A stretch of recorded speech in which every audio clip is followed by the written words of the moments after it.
Ibu bapak, saudari-saudara, adik-adik umat beriman yang terkasih, saya minta maaf karena suara saya belum plong 100%. Mungkin karena saya menghadiri musyawarah daerah di Manado dan kebanyakan ngomong, jadi suaranya agak parau. Di antigen ternyata negatif, dosa masih semi positif, normal-normal aja katanya. Nah, di Manado saya ketemu dengan satu pasutri alias pasangan suami istri. Mereka pakai masker, jadi sudah tidak ketahuan lagi siapa ini. Lalu mereka mengatakan, "Pastor masih kenal ya?" "Oh masih, apa kabar?" So akrab maksudnya. Ini namanya SKSD Palapa. Sok kenal, sok dekat padahal nggak tahu apa-apa. Ini kami loh yang pastor berkatin waktu kami nikah 10 tahun yang lalu. Oh iya, masa lupa yang berkatin gitu loh. Akhirnya mereka dengan santai mengatakan gini, "Iya, ini namanya Jeffrey kan. Ini si Jeffrey suami saya ini. Dulu dia kutilang darat. Kutilang darat itu kurus, tinggi langsing, dada rata. Sekarang pastor dia sudah budiman.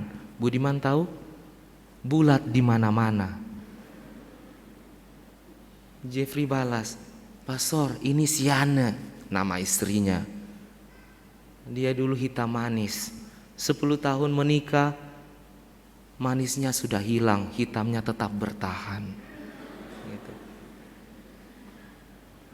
Nah, ini hanya mau mengungkapkan ternyata kita sebagai manusia tidak luput dari apa yang disebut dengan perubahan itu. Ada yang tadinya memang kurus sekarang gemuk. Hitam kebanyakan pakai whitening jadi putih sedikit.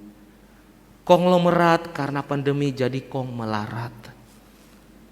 Pokoknya berbagai situasi yang membuat kita berubah. Dan ternyata kisah Injil hari ini mengatakan Yesus pun tidak luput dari perubahan itu. Yesus mengalami perubahan rupa, perubahan wajah. Sebenarnya dalam bahasa Yunani alphosang, berarti perubahan wajah. Dan ini mau mengingatkan kita, teristimewa para murid pada saat itu, bahwa inilah Yesus yang mulia. Ini bukan orang sembarangan. Dia adalah putra kesayangan Allah. Makanya sabda Tuhan ketika mereka diselimuti oleh awan adalah, "Dengarkanlah dia karena inilah putra kesayanganku." Tetapi pusat perhatian kita tidak hanya berhenti pada peristiwa yang menakjubkan ini. Ada sesuatu di balik itu yang hendak kita bangun. Teologi Markus, kebetulan ini Markus dalam bacaan Injil. Lukas selalu mau untuk mengangkat satu tema yang glamor, yang kolosal, yang wow, untuk ujung-ujungnya merangsang pertumbuhan iman. Itu tujuannya. Jadi ketika kita membaca kitab suci bahwa para rasul mengalami apa yang disebut sebagai perubahan rupa Yesus, para rasul dituntun untuk semakin mendalami iman mereka kepada Yesus. Kita juga diajak seperti itu. Terkadang di dalam kenyataan harian, iman kita kepada Tuhan tidak 100%. Sudah mengatakan ya kepada Allah yang benar, mengatakan ya juga kepada ilah-ilah yang lain. Sabtu masuk gereja, Minggu masuk gereja, hari lain gak tahu kemana. Ke orang pintar iya, ke dukun iya. Nah, ini sebenarnya membagi cinta kita kepada Tuhan. Terkadang iman di dalam kenyataan harian kita bersyarat, "Tuhan, saya ingin masuk gereja tiap hari Minggu, rajin baca kitab suci, asalkan saya bla bla bla bla bla bla." Ini syarat. Tuhan, saya ingin percaya kepadamu asalkan usaha saya sukses ya. Tuhan, saya ingin percaya kepadamu asalkan anak saya jadian dengan si dia yang adalah eksekutif muda itu ya. Nah, ini syarat yang mengikuti. Ada satu pasangan anak muda, mereka baru pacaran.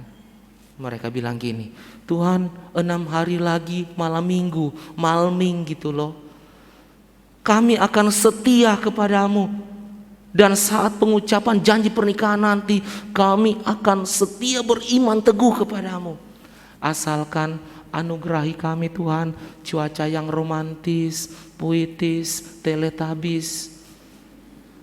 Karena Engkau tahu Tuhan, anggur lebih mahal daripada apel, tetapi jauh lebih enak diapelin daripada dianggurin. Nah, ini syarat yang mengikuti. Iman bersyarat. Dan terkadang iman kita di dalam kenyataan harian suam-suam kuku. Bahasa kerennya hot chicken thigh. Panas-panas tai ayam. Sudah mengatakan ya, dalam perjalanannya tidak. Yes, dalam perjalanannya no.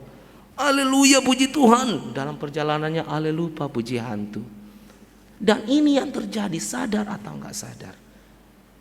Maka kita diundang untuk melihat kehidupan Kristiani kita yang dilandasi secara kokoh oleh iman kita kepada Tuhan.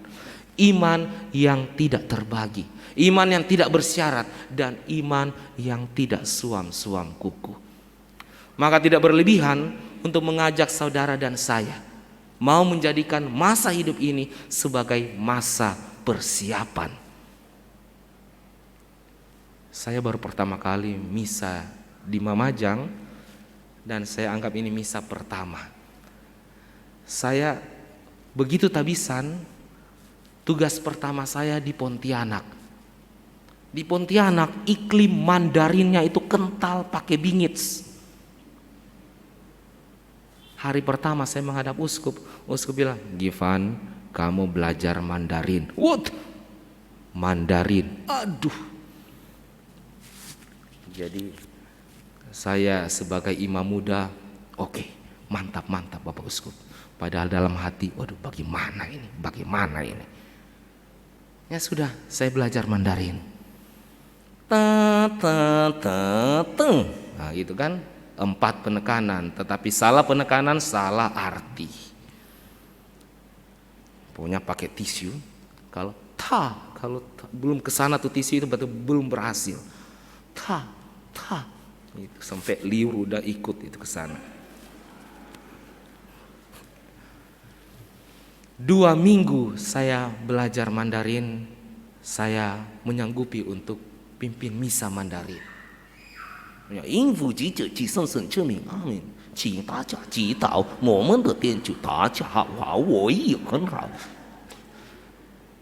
Agak pamer sedikit biar nggak lupa. Nah, pas khotbah ini namanya PDOD, percaya diri overdosis. Pas khotbah saya turun menyapa. Maksud hati saya mau bilang, saya mau bertanya sama kamu. Ya, nah, itu yang betul. Pasti ada guru Mandarin ini bilang, salah kali. Nah, tapi saya salah penekanan.